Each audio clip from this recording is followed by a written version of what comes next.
I'm John Kaiser, and I'm going to talk about looking at juniors from a security of supply perspective. We are in the mother of all resource junior bear markets, and I emphasize the junior parts. Yes, resource sectors are cyclical and will come back. However, I think we are in the midst of a catastrophic failure of the institution called the Canadian Resource Juniors. And it's largely due to structural changes in the financial sector, which are limiting the ability of people to buy high-risk juniors through their brokers, and also killing off the brokerage firms that used to specialize in this sector. What this chart here shows you is resource sector financing over the past decade, and you can see the two major triangles here in the middle, there and there, interrupted by the 2008 crash, and also the value traded on the venture exchange. And you can see that we are now at financing levels back to this point before, at the end of the 1997 BRIEX bear market. And this little blip here has nothing to do with the resource juniors. It is now what the momentum crowd is going after, pharmaceutical, fantasies for ideologues like BitGold and stuff like that. Very little to do with the junior resource sector. And I'm pretty concerned about this situation. And you can see here the damage that's been done. 900, well, it's actually even higher now. These companies have these have no money left, negative money. And these ones have under $500,000. With the pipeline for money going into treasuries choked by these crazy things like accredited investor restrictions and so on, these companies will not get refinanced very easily. The good news is this group, the survivor group, and the 12 companies here today are part of this group. Although unless there are reforms done in the financial sector, the whole system for juniors is going to die. It's going to take 3 to 5 years to die. And this will be the last hurrah window.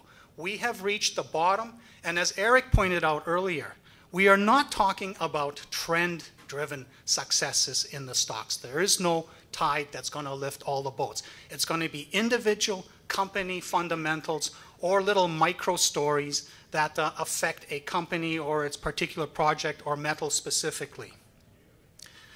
So I break down the juniors into 4 core narratives. One is the gold bug narrative, and that's been quite dominant over the past decade. Another is the commodity cycle one, which has been very good in the name of the super cycle. Another is a new one, security of supply, and I'm going to talk a fair bit about that today. Security of supply type spins on juniors have not become possible until the last 5 to 6 years, where it became clear that the management that runs these Canadian juniors are no longer just target generators and drillers of them and then hand off feasibility demonstration to the big boys. The juniors now are technically much more proficient than they used to be, which is why about 800 of them are just going to disappear, because they're not technically proficient at anything except spending money on useless stuff. The fourth group that has always bailed us out of the bear markets is discovery exploration. But there is so little money going into treasuries, so little speculative appetite for believing in the future of a project or anything like that, that the big discovery, the Caddy, the Arequipa, the Voisey's Bay, that have always bailed us out in the past, are just not very likely to happen. Now, the gold bug story is probably the slowest and weakest story right now, and I'll get into why a little bit later, but what you really want to look at is this green line here, which is $400 gold from 1980, inflation adjusted to the present, about $1,200, which is where gold is right now. We've gone full circle. We've got a gold price 4 or 5 times higher, except this time around, the ramp up in the gold price hasn't created a 400% real price increase. It's created nothing. And in the meantime, we've harvested over 2 billion ounces that became low-hanging fruit in 1980, and everything that's left is not so low-hanging fruit anymore.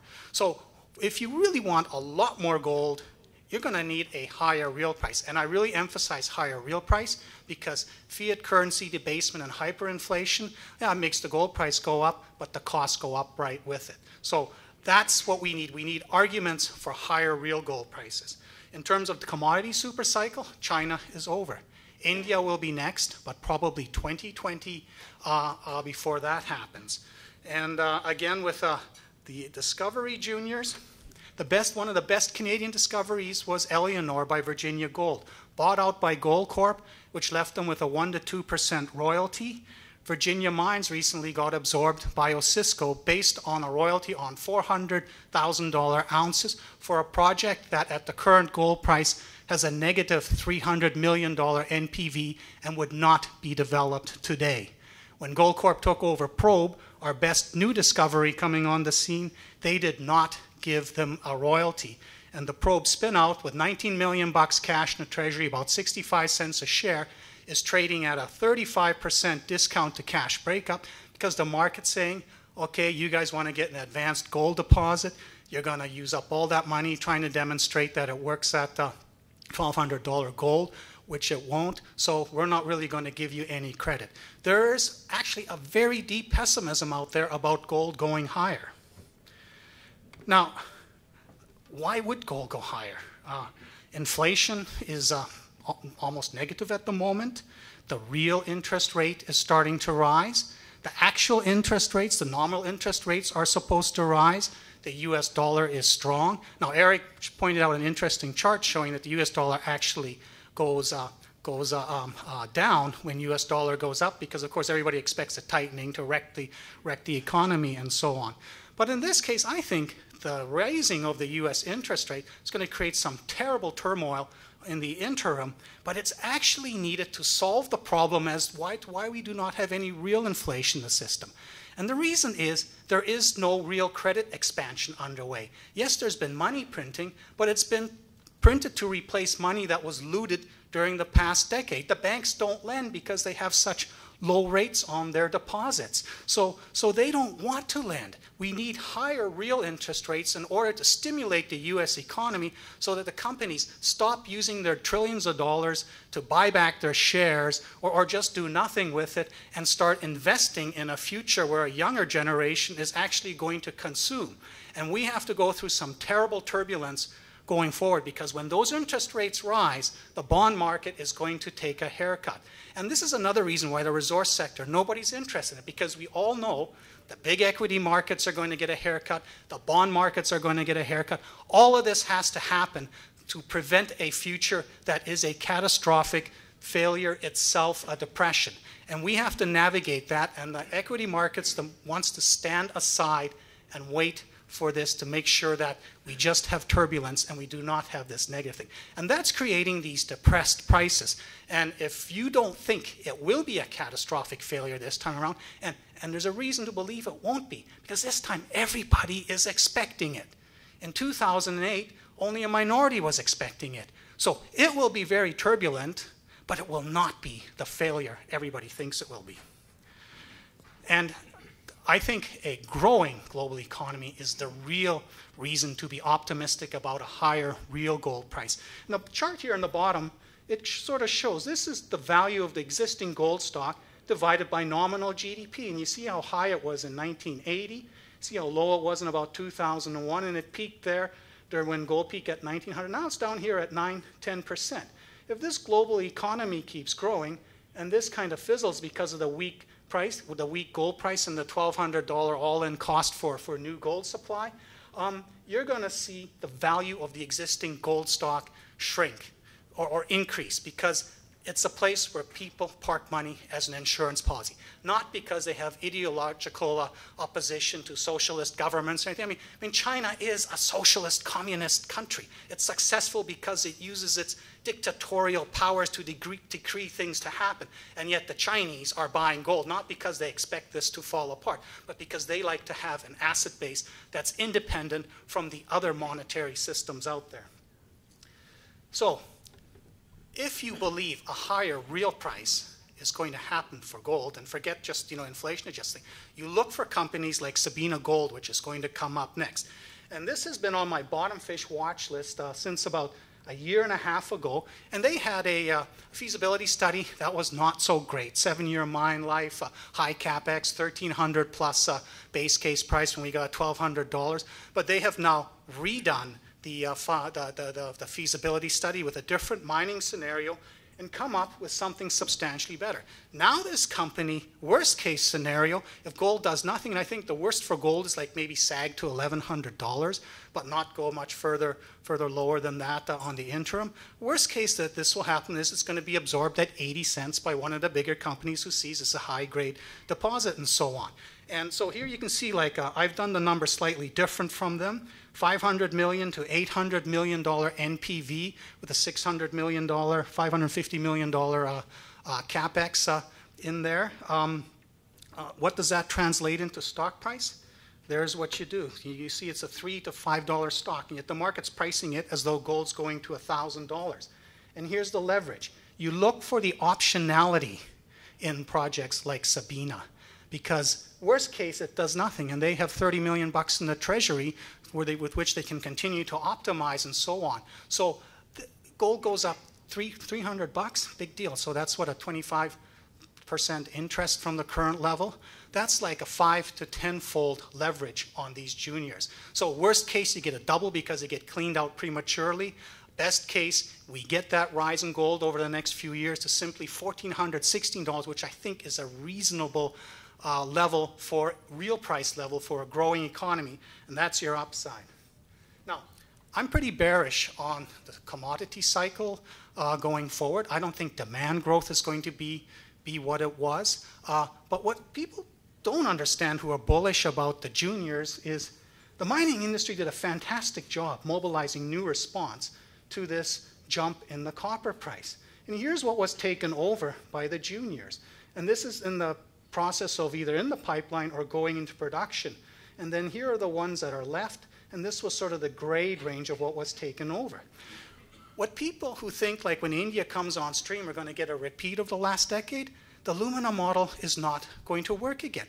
That worked at the end of multi-decade declines in real prices of metals when Ross Beatty, when people were still skeptical about China, sort of made a leap forward prediction, said China is going to explode and the existing supply infrastructure is not going to be available, is not going to be able to meet it. And so there are all these deposits abandoned in the woodwork. And then, you know, after the Lumina model started to kick in and the price went up, then everybody dragged these things out of the woodwork. Well, they're no longer in the woodwork. And this is almost with all metals and even gold deposits. They're all there now, either in inventory or still in some public companies. So at best, with the ones that are still out there, we get a clean out cycle, but we do not get the kind of boom that we had in the past cycle. And iron, totally hopeless. The big guys own the future. Now nickel is different, and nickel is my segue into talking about the security of supply stuff. Nickel went to $24 because the laterite and sulfide suppliers were not in a position to meet demand from China. But then out of nowhere, Indonesia and the Philippines erupted as major suppliers. What happened? It was a process innovation by China. They figured out how to feed nickel pig iron directly into their steel mills to make stainless steel rather than the high purity refined metal they were getting from the laterite and sulfide producers. And of course they realized we could take this low-grade laterite ore from the Philippines, ship it whole ore, dump it into these legacy furnaces which don't have any pollution controls and all that, and do this cheaply. This overhang has killed the nickel price, but it is a temporary one. And you can see here, the yellow is Indonesia. It used to be here in second spot behind the Philippines, but Indonesia said, hey, we want the smelting done in our country, and that's happening. But it's going to be more expensive, and they're going to have proper pollution control things. So the inventories are being drawn down, and I think Darren had some projections. 2-3 years from now, nickel prices are going to be strong again, and then it's going to be a question of where does the nickel come from, because it's not going to come from those same old laterite, dirty laterites in the Philippines and Indonesia. Now, security supply narratives. Prices can go up because demand grows or because demand gets disrupted. They can also go down because demand goes way up. I mean, because supply goes way up, which is what's sort of happening now. We're digesting that. But the big thing that I think going forward that people are not assuming is that the globalization concept is in jeopardy. Everybody assumes that anywhere you produce it in the world, it will be shipped to whoever is willing to pay for it. I think the way we're going with China starting to distinguish itself from the United States and wanting to develop its own one road, one belt market with Eurasia and so on, and all these sanctions being introduced and so on, globalized trade is fragmenting. And that's going to change the whole supply-demand dynamic. And the chart in the upper right here shows you some of the world's vulnerability. The red is stuff that comes from China, and the black is from Russia. And you can see that the stuff from the US and that. And what I'm suggesting, projects, say, in Canada and the US are going to become much more interesting if this goes offline because of geopolitical disruptions.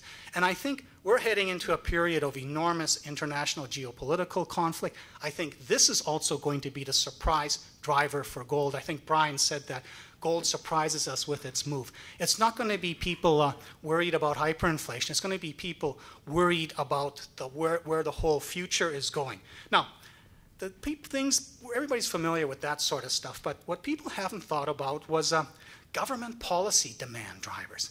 The most famous one is the idea of climate change and shifting away from fossil fuels, and we saw that with the rare earth sector, wind turbines and so on. And then there's, of course, supply policy, supply disruptors. We've seen that with uranium. Germany suddenly says we don't want it, and all of a sudden, that's a policy demand disruptor, not a supply disruptor. And then there's usage innovation, coming up with batteries in cars that use graphite. And there's functionality innovation. I mean, antimony, they're trying to figure out long-term storage batteries for solar and wind energy. And one of the angles is antimony. Well, there's not enough antimony to take care of that. So if something new in the science world comes up, that could also be a demand driver. And then there's process innovation also, where you have some new way of extracting material and making it available. And that can be company specific, because you've got a company that's got a deposit that can be processed in a way that couldn't before. That would make that individual company much more better. And then there's deposit depletion. And that's the new one we're going to hear a lot more about. So this chart just quickly shows you two trends. American military spending as a percent of GDP and Chinese spending as percent of GDP. China is now wanting to project its naval power beyond the South China Sea. And we're now seeing the saber rattling over the Spratly Islands with American planes buzzing the islands, which the Chinese are actually building up by dredging it and building structure on it and all that. This is going to be a big shoving match, and this thing could cause some serious supply disruptions down the road. And there's also the Russian. Putin has Tsarist ambitions to dominate Europe. And Europeans don't really know how to deal with this. Then there's the Middle East with Iran, Saudi Arabia, and ISIS in an unholy battle with each other. And of course, as I've pointed out, China, that whole South China area, it's not a problem for Asia. It is a problem, however, in the relationship of the United States to the rest of the world, and China's asserting itself more and more and pushing back, and the Americans not being in a position to do anything about it. So we get a Chinese supply disruption. And I'm going to zip through these very quickly and to make the point that China dominates tungsten supply, the war metal, the tool metal, antimony supply. If for whatever reason China starts to restrict supply of that through quota systems, we are in bad trouble. But there's another thing that's changing in China that people aren't thinking much about.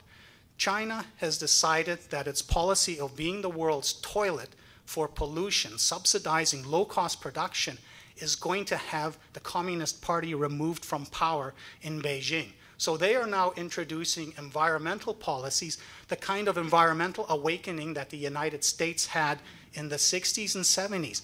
They are going to shut down a lot of mines and smelters and refiners that are very dirty. A soil study concluded that the entire food chain was contaminated with heavy metals. That's because they irrigate everything with river water, and the river is the great toilet for Chinese industry. Also air pollution and so on. They also understand climate change. While in Americans, the Republicans are convinced that that there is no climate change because none of them are scientists or understand what science is. In China, they totally understand it. So and again, this would be an example of a Russian supply of potash. Potash is vulnerable to an upside spike if Russia starts to annex further stuff, and then Belarus gets caught in, and then all of a sudden countries like Brazil are in serious trouble. Uranium is suffering from utility destocking from Japan and so on. But a lot of the countries, India, China, are building nuclear reactors. It's part of the clean, non-fossil fuel-based energy future. So again, projects, especially earlier stage uranium projects, are going to deliver high grade, and that's I'm particularly interested in Athabasca Basin place. That's a place where it works. If you've discovered something, it's going to work at $35 uranium, but we are probably looking back at $80 to $100 uranium down the road. Molybdenum, an example, you saw that huge spike. That was because the Chinese went on a cleanup rampage in 2004, which curtailed supply.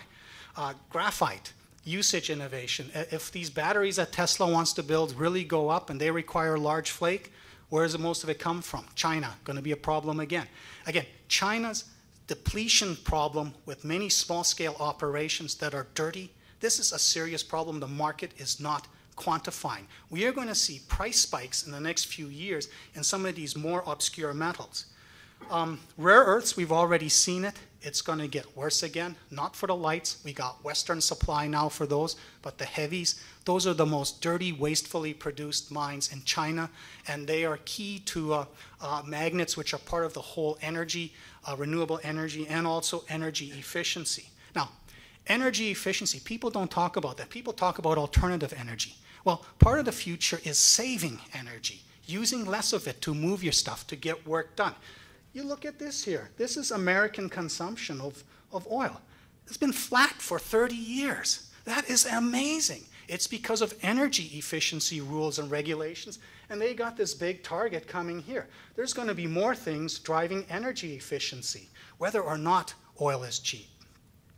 And here's an example, niobium. Niobium makes steel lighter because it makes it stronger and harder, so you need to use less of it. And niobium was an obscure metal that had no real supply except from this charming group, from this charming group of countries here, which is of course not reliable at all, until Arasha, the world's most humongous niobium deposit, was realized, this is 2.5% niobium. And as they started developing this, a market of almost zero niobium demand is now a $2.5 billion market. And there's a similar story happening in the scandium sector, because scandium is to aluminum what niobium is to steel. And it does all these things like make it stronger, so you need to use less. It doesn't hurt the conductivity, so you can stretch high tension wires further. It allows weld joints to be as strong and so on. It allows 3D printing, which you can't do with just aluminum powders. It's corrosion resistant, so there's all kinds of uses. And there's this huge $100 billion aluminum market where you got the car industry, the rail industry, every airplane industry. Everybody wants to have a lighter carcass to move the valuable cargo for which you get paid. And I'm predicting that we're going to see this happen. But it hasn't happened yet. But it's because all the scandium comes from tiny little byproduct stuff, 10, 15 tons a year. And that's nothing, and you can't scale it. But the juniors discovered big deposits in Australia that are much higher grade, that are being developed, and these things are going to change that space and build scandium from a 10-ton market to a 1,000-ton market. And there's two little companies. Robert Friedland's Cleantech already has achieved a $100 million valuation, and Scandium International, which is still at $100 million, $20 million. And you can see these things are uptrends. This is a metal where simply making supply available builds demand. And diamonds have their own depletion cycle. Diamonds are running out. Zhuaneng and Arapa will produce 23 million carats for another 30 years. But the other mines are shutting down. And as the world's prosperity grows, people will want diamonds. And then you want nice diamonds, like these ones from Lucara's Carode project, or smaller ones like these from Peregrine's Chidliak. The diamond space is ready for a revival. And And then zinc. Zinc has a depletion cycle. This one's also going offline, no longer mining or just processing stockpiles, not much new coming on. Zinc is ready for a breakout above $1.20. China has totally dominated this market, but this is flat last 2 years. There are only about a dozen zinc companies out there, and these zinc companies have not yet really attracted attention from the market because the market thinks China will simply ramp up supply. But if this environmental policy kicks in, it is not going to ramp up. In fact, it's going to decline. So the wild card is zinc supply will decline, and the supply deficit is going to go much higher than is predicted. And so that brings us to what will be the last company presenting to Zinc, which is one of my top recommendations. And there you can see sort of the sideways market, market not really taking it seriously yet. Yet they did a PEA, which shows that it works at $1. And of course, the market doesn't care. $10 million valuation, $7 million right now for something that's potentially worth this. When zinc breaks through here, it's going to end up the next couple of years here. This is a smaller scale mine, not these big ones like Howard Pass, which will take 5 to 10 years to develop and probably longer because people will think China will come back with supply. And so the zinc space right now is, I think, one of the best base metal spaces to start positioning right now. And Bay Street will start to move when we see this, the zinc price break through $1.20. Thank you. Oh, and then here's, you can just see what that translates to into stock price. So you can see the tremendous upside. Again, optionality on zinc. For the gold bugs. China is the world's biggest gold producer, and look where it's come from. That's also, do you know of any Carlin or Pipeline or Cortez type gold deposit in China? No. Or a Witwatersrand Reef that they just keep chewing away at? No, it's many nasty little deposits.